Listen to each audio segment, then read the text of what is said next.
Hey everyone, welcome to the Senstennial podcast. Today we're just doing a quick little video here to discuss some sad news that came out today that Josh Norris looks like he'll be out for at least a few months, could potentially miss most of the season with the shoulder injury that he suffered against the Arizona Coyotes this past week.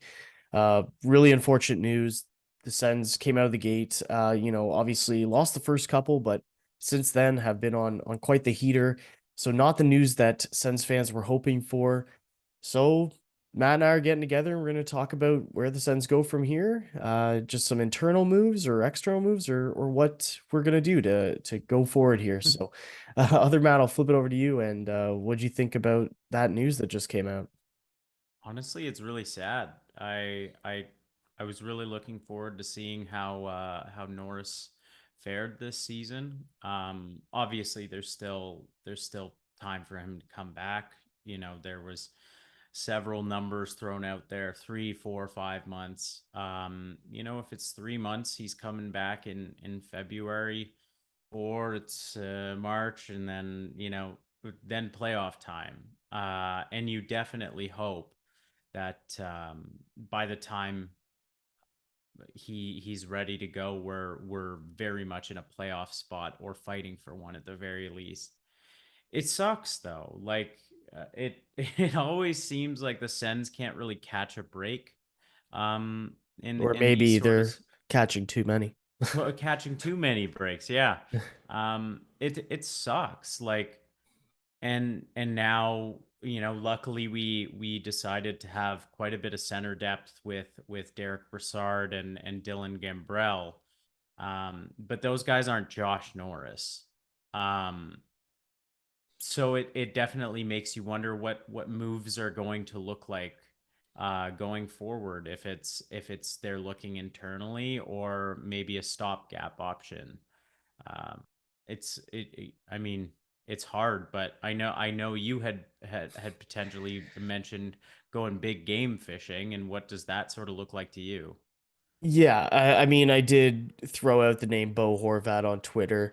Um, it's not like I'm gung ho trying to start some whole, hashtag go get Bo or something like that on Sense Twitter. But um, Go for Bo. yeah, no, I like Bo Horvat. I know that he's on an expiring deal. He's a guy who can play top 6 minutes. He's almost point per game on a Vancouver Canucks team that isn't good. And but before I get to that, we can maybe dive into that a little bit. But first of all, I think short term, Derick Brassard is a guy who can at least play in the second line, and we'll see what happens there. On the podcast episode that we recorded yesterday before this news came out, and will be coming out before the Minnesota Wild game. I know that I had said that Bruce Garrock had guessed that Norris might be out for a couple weeks, and boy, was that far off, and that's why we don't trust someone who doesn't have doctor or head Yeah, coach in that's front of the title. So literally what I said. Like, if you don't have any sort of medical background, or even if you're watching on TV and you have some sort of like medical doctorate or something, don't make assumptions. Like, just yeah, just let just let the news come out as it is. Obviously, the MRI taking as long as it had wasn't a good sign. Swelling, like, remaining for as long as it did, not a good sign. And just looking at the emotion that Josh Norris had going down the tunnel, um, it's never a good idea to speculate on this sort of stuff, and it's sort of weird journalism when it does happen. But going back to Norris, I mean, he's a great player, and if a guy like Bo Horvat is available for not a king's ransom, then we could definitely consider it. But yeah, I think there are a lot of internal options. I mean, you could look at how Brassard stays at 2C. I imagine it looks like Pinto moving up onto that second line. If they really want to keep Pinto on that third line, they could inevitably shift Giroux over to center as somebody who takes so many freaking faceoffs. Um, and then your a winger is a much less important role than a center. And so you could bring up one of your younger guys to take over there. Maybe it looks like Ridley Gregg playing on a wing, or heck, Joseph moves up and Crookshanks ends up on that third line wing. There are Yeah. a lot of different variations that we're going to be talking about, but I think the immediate future right now is Brassard is that 2C for this foreseeable future. Yeah, and I agree. If Shane Pinto continues at the rate he's going, I Yeah, think that they may bump him up to the second line just to put him with some even greater firepower yeah, and give Brassard some of those easier assignments on the third line. And Mott and Joseph are both very defensive minded forwards, so I think that that would bode well for that line. But I know now people on Twitter are like, what would it take for Ottawa to get Patrick Kane? And, what would a line of like DeBrincat, Giroux, Kane look like? And I'm like, oh my God, if you want to start going for guys like Patrick Kane, you're giving up, multiple first a rounders. lot. Like I Yeah, know he's a pending UFA, but Chicago's going to make somebody pay to get him. And I know yep. somebody responded to my tweet noting that, the Sens would have to give up. Like, I noted that if they want to keep their depth intact, bringing in a top six center like Bo Horvat would help to do so. And they countered saying, yeah, but giving up prospects and picks, isn't that, taking away some of your Counterintuitive to depth? the idea of depth. Yeah, Which I absolutely. get, but I think as Sens fans over the last 5 years, we've been conditioned on like we need to hold on to our prospects. And Yeah, while I don't think that we need to trade everybody in our prospect pool, I think that now's the time where you look at your prospect pool and you're like, okay, who's the guy who has some value you can dangle out on the trade market and might be able to be a part of a package to bring in a player like, Bo Horvat. Um, more horrible. blah, blah, blah, yeah, get some jumbled words there, but like that might be something. And he was just a name I threw out because again, Yeah, Vancouver has really struggled out of the gate. No, only team in the league without a win. And if somebody told me the Canucks would be that's the only wild. team without a win 7 games into the season, I'd be like, what? I Arizona? like Hello? I mean, aside from the fact that it sucks for their team, it sucks for the fans. Like, that's a brutal one, and it.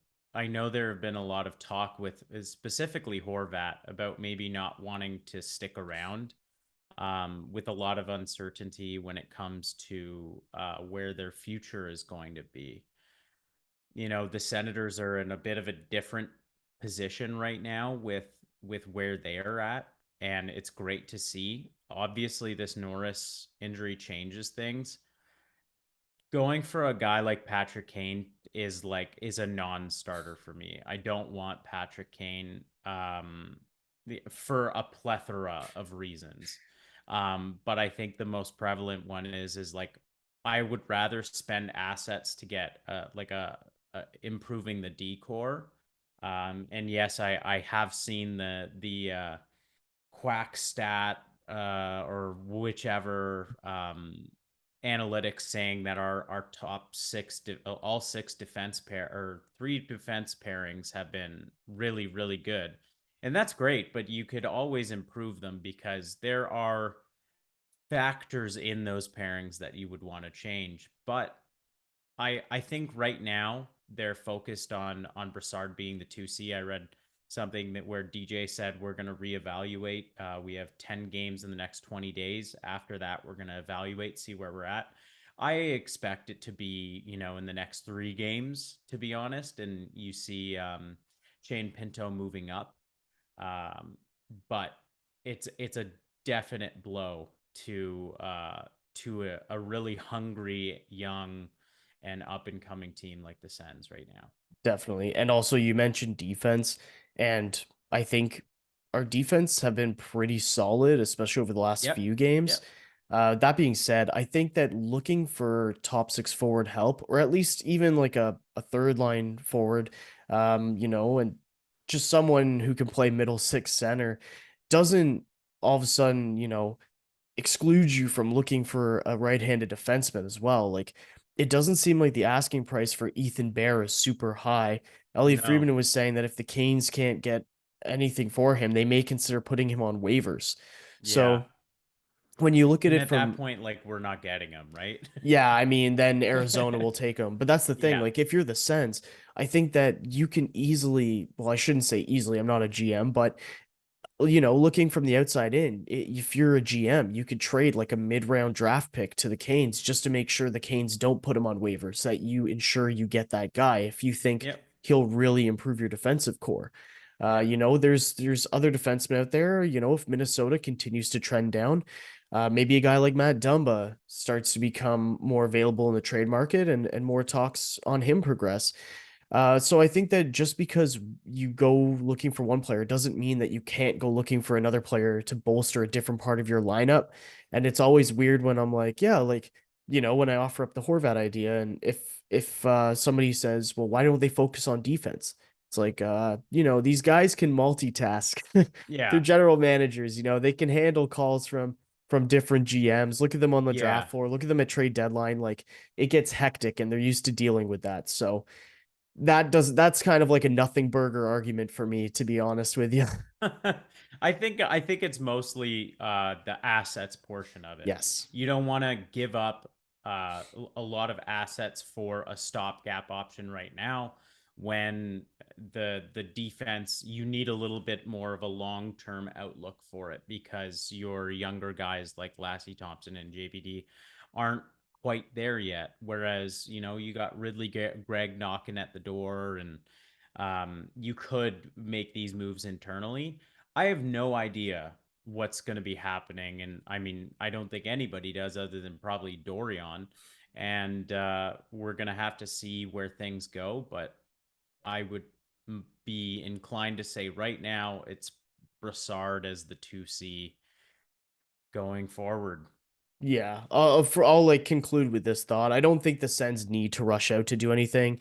This is not a year where Sens fans or the organization, even some of the players, like Claude Giroux said it, think that they're going to go and win the Stanley Cup this year. That's not the situation. So if Yeah. the Sens decide to just play it safe, use internal options, and go that route, I'm fine with that. I want to see the Sens win games, but I agree. I don't think that you should give up the farm to get a guy. It's just play it cool, reassess after, October's almost over, but maybe reassess a couple weeks into November. Just see where the whole team is at and go from there. And Talbot's also taking shots now, so he might be a guy who's back in a couple weeks, and then that might help to solidify your goaltending tandem. And yeah, so injuries suck. This sucks for Josh Norris. Yeah. I It's feel not really fun. bad. Sucks for the player because he just signed that big contract, looking to prove himself. And yeah, it's that shoulder again. Yeah. And really hope that he can come back at the earlier timeline and join the guys in the midwinter and get this thing to the playoffs. But I guess it remains to be seen. Yep. Crossing my fingers and knocking on some wood. It's all we can do. But anyway, yeah, thanks for tuning in for this quick little video regarding the Norris injury. Please consider subscribing to our channel. We got more content. Oh God, I really am jumbling the words up today. Got some more content on the way. New podcast episode should be dropping tomorrow, so keep your eyes out for that. And thanks for tagging along with us here. Go Sens, go. We'll see you next time.